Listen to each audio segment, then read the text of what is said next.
Carrot cake with a brown butter cream cheese frosting. This is definitely the perfect cake to bring to Easter.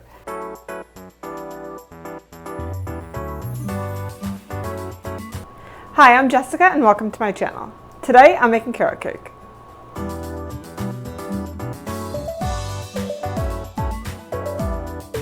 Carrot cake is one of those recipes that is so synonymous with spring. As soon as I start seeing new carrot cake recipes come out, I know spring is just around the corner. So today we're making one that I think you're really going to love. It's a buttermilk carrot cake with warm spices, some raisins, walnuts, citrus zest, and all topped with a brown butter cream cheese frosting. So let's get started.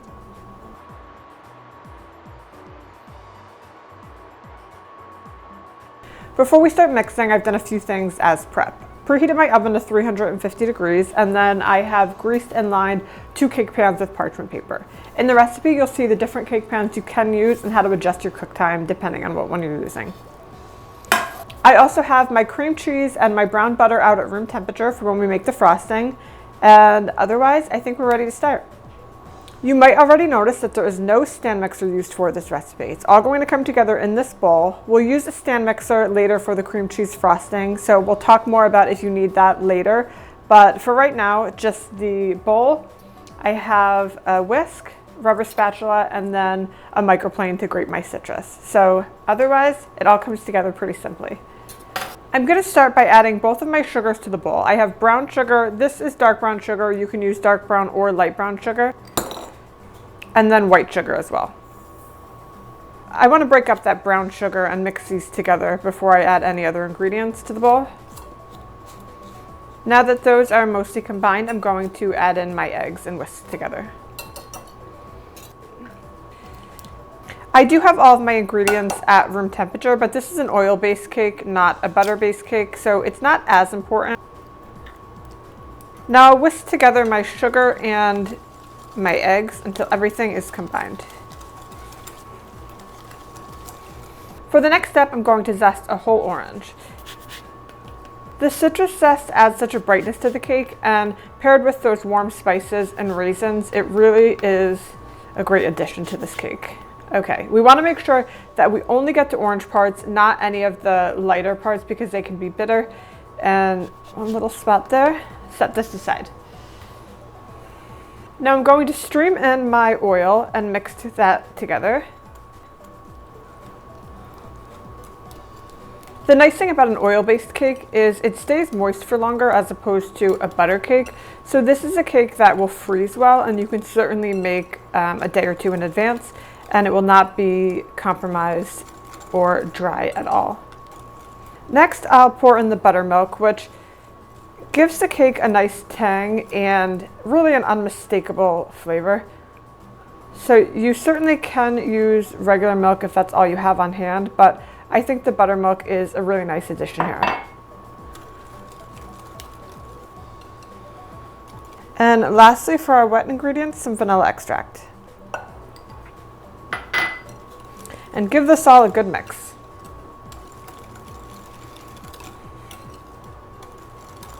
Now, traditionally, you would add your wet ingredients to your dry ingredients, but for this cake, I want to make it as easy as possible. I want it all to come together in this one bowl. So I'm going to add my dry ingredients right into the wet mixture.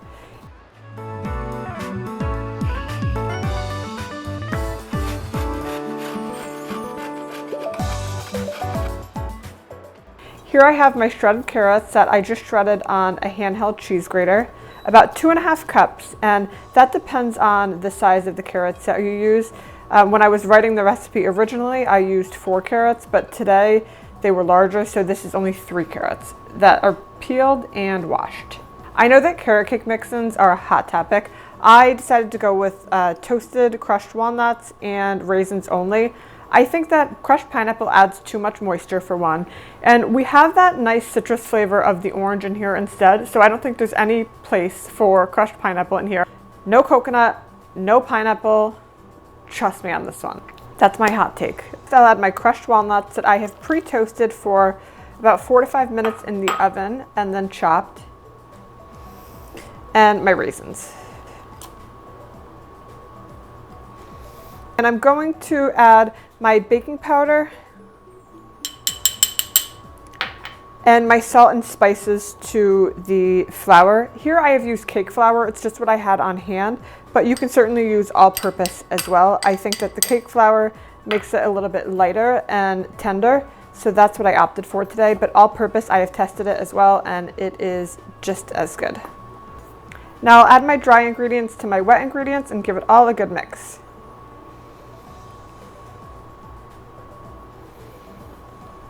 I have cloves, nutmeg, ginger, and cinnamon in here, and they are so beautiful together. What I've also done is added Chinese 5-spice to my carrot cake.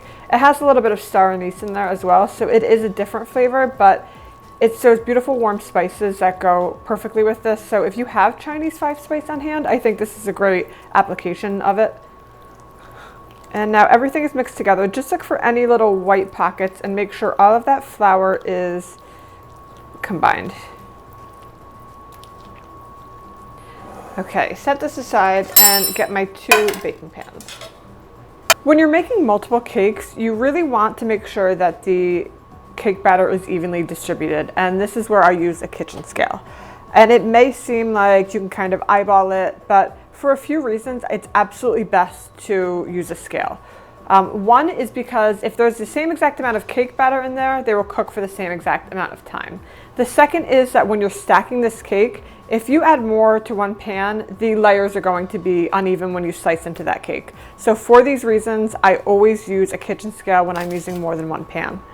So I'm going to put this on the kitchen scale, and I think the last time I made it, it was about 775 grams per cake pan, but I'm going to start with maybe 600 and see how that looks. Now we'll put our second cake pan on the scale. Okay, as of right now, I have 768 grams in this one.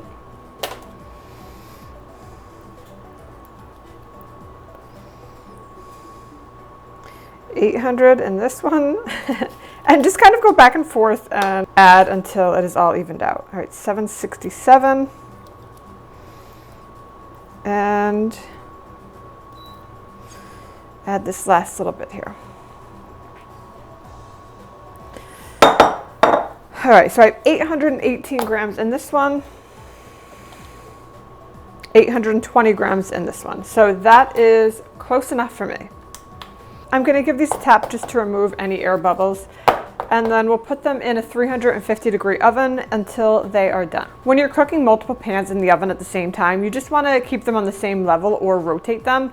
If I were to cook these on 2 different levels like this, the bottom of this one would not cook as much and the top of this one would not cook as much. That being said, if you use 3 6-inch pans, you wanna make sure you rotate that third cake pan from the top layer halfway through to the bottom layer and vice versa. So make sure you're rotating your cake pans and not cooking them on top of each other in the oven. So we're going to pop these in 350 degrees and then check back when they're done.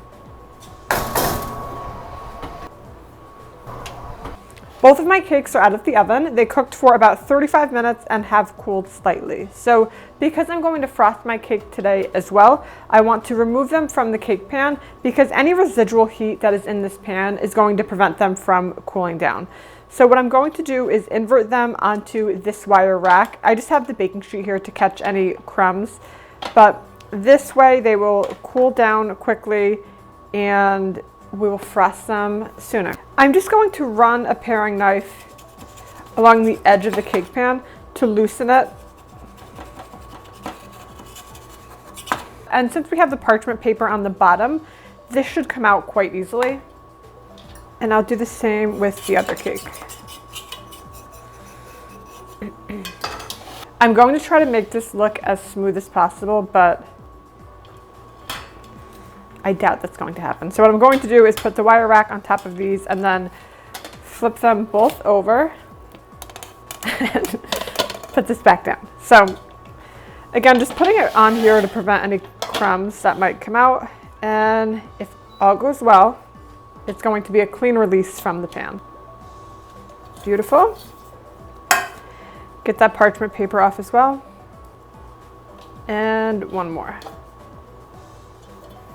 Perfect. So these came out of the oven, look great, cooked perfectly, and now time to let these cool. But in the meantime, I'm going to start my cream cheese frosting.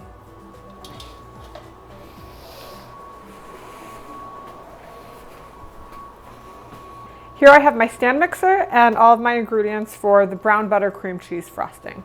So here's a look at how I browned the butter earlier today.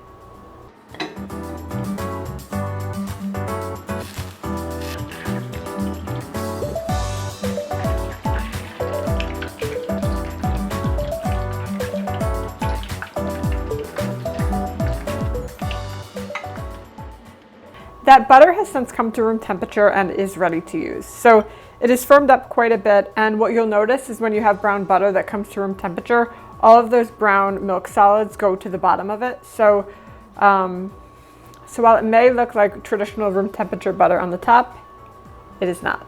Brown butter makes the butter more nutty, tastes more of like a caramelized flavor. It really elevates the standard cream cheese frosting. So with all of these ingredients, the cream cheese, the heavy cream, and the butter, it is important that they're all at room temperature because this will yield the silkiest frosting.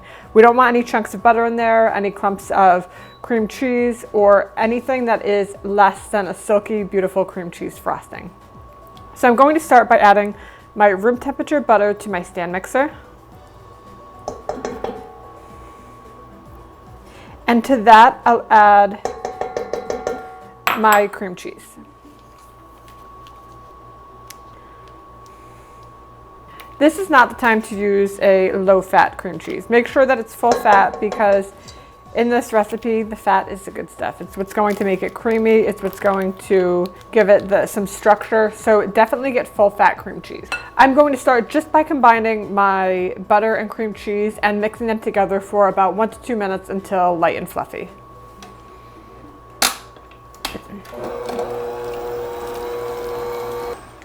I'll turn off my mixer and scrape down the sides.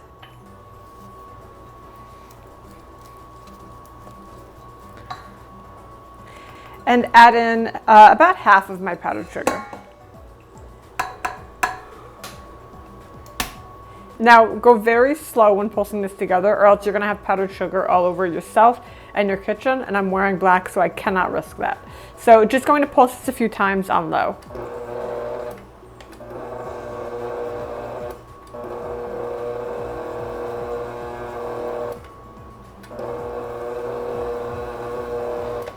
And now I'll add the rest of the powdered sugar.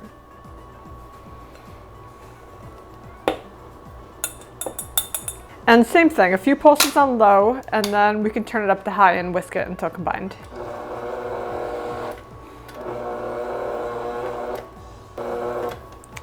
Now I'm going to add in my vanilla extract and heavy cream, and we'll mix this for a few minutes until it all comes together and is beautiful, light, and combined.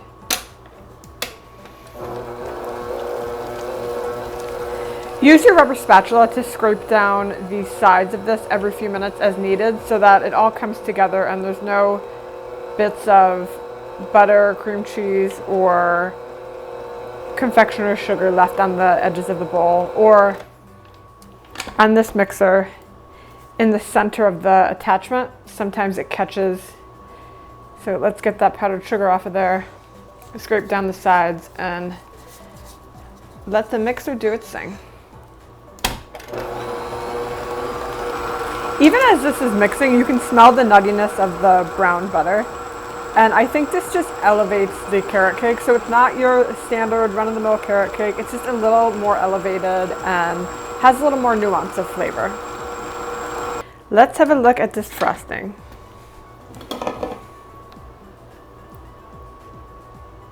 There are all these flecks of brown butter in there. I could really eat this with just a spoon. This is one of my absolute favorite frostings. Just another level of flavor that is not your run-of-the-mill carrot cake. So we're gonna wait for the cakes to cool down and then time for the fun part, decorating. The cakes have completely, and I mean completely, cooled.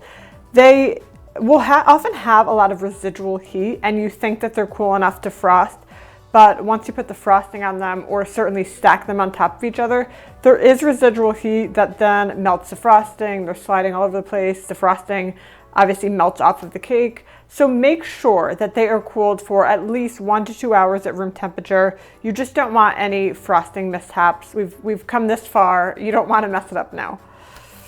What I've done is reserved a little bit of the frosting with a piping tip in a piping bag so that at the end I can pipe on some frosting for decoration.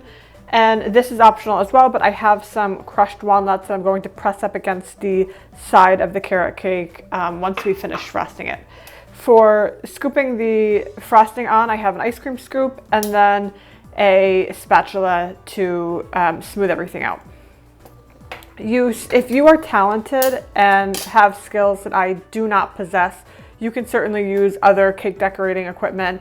I just prefer more of like a rustic, not perfect by any means, cake decoration. It's just not my skill set, so I do the best I can, but these are all optional. You certainly can just frost a cake and leave it as is, and it will still look really beautiful. So I'm going to start by just taking a little bit of the frosting and placing it in the center of the platter. This will prevent the cake from sliding around when we're turning it to frost. As I mentioned when baking, they are, just about exactly the same height. So this is important for when we are cutting into the cake. Visually, it's just going to be beautiful that there are equal thicknesses on both layers of the cake. So I'm going to start by putting my cake right in the center and scoop some frosting right on top.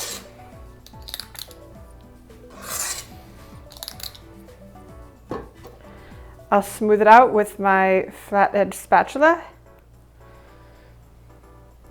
And this is just going to be sandwiched between another layer, so don't feel like this has to be perfect by any means. Get more frosting if you need it, and just smooth it out.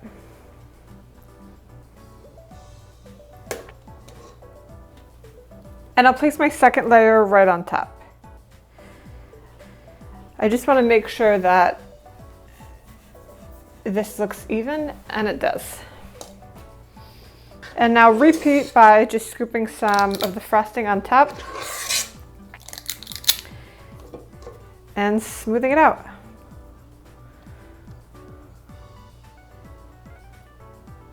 This is going to be our crumb coat, so it's going to be a very thin layer. So what I'm going to do is just push it towards the edge of the cake.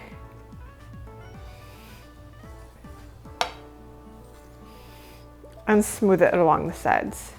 What a crumb coat does is it catches any of the crumbs that may come off the cake during the frosting process.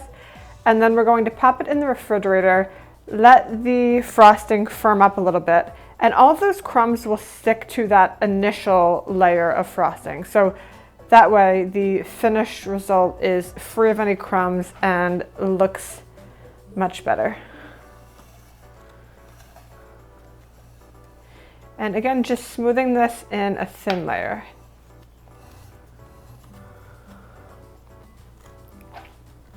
And now this is going to go right in the refrigerator for about 10 to 15 minutes until the frosting firms up.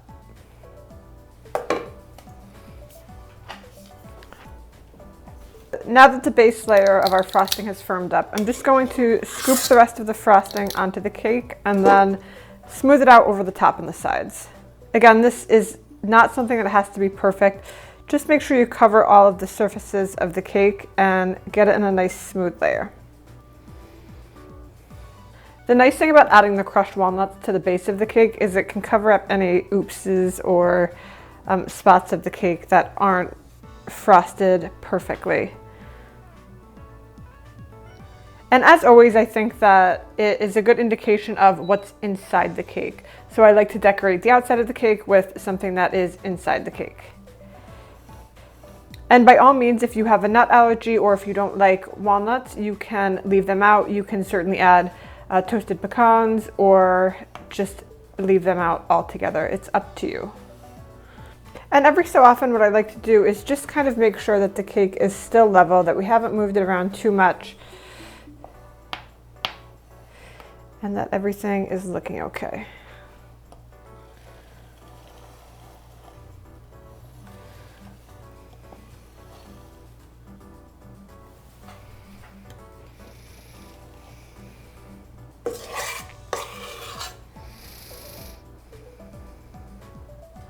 If you were to decide to stop here and leave it just like this, some beautiful swirled brown butter cream cheese frosting, that is absolutely fine. It looks beautiful as is, but we're going to pipe some frosting on top and then add some crushed walnuts to the side, just to make it a little extra fancy today. I'm going to start by just using a paper towel to wipe off any of the excess frosting. I'm just going to take some walnuts in my hand and then press them up the side of the cake as I turn it. Just keep going around the whole cake.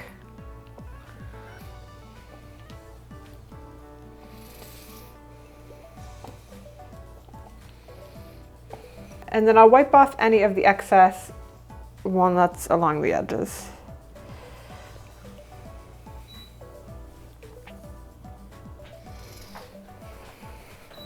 Lastly, another totally optional step, I'm just going to pipe some frosting on the top of the cake. And this does not require any additional frosting. If you don't use the piping method, you can certainly just add this frosting to the cake instead. And just going to pipe some frosting swirls on top.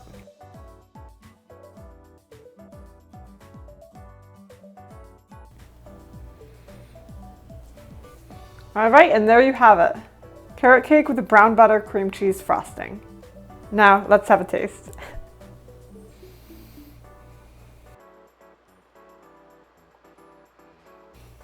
Full disclosure, my mic was off while I cut and taste tested the first slice, so I have to do it again and pretend like I didn't just taste it. But honestly, it will be a pleasure to have a second slice. At first glance, I love that you can see the flecks of the carrots, the raisins, walnuts, and even the orange from the orange zest. So let's give it a taste. Right off the bat, you get warm spices, and that citrus definitely comes through. The crunch of the walnuts is really nice. It's just overall such a lovely cake, especially paired with the tangy cream cheese frosting. The perfect cake for spring that I just know you're gonna love. Thanks for tuning in while I made carrot cake. Don't forget to hit that subscribe button so you never miss a future recipe.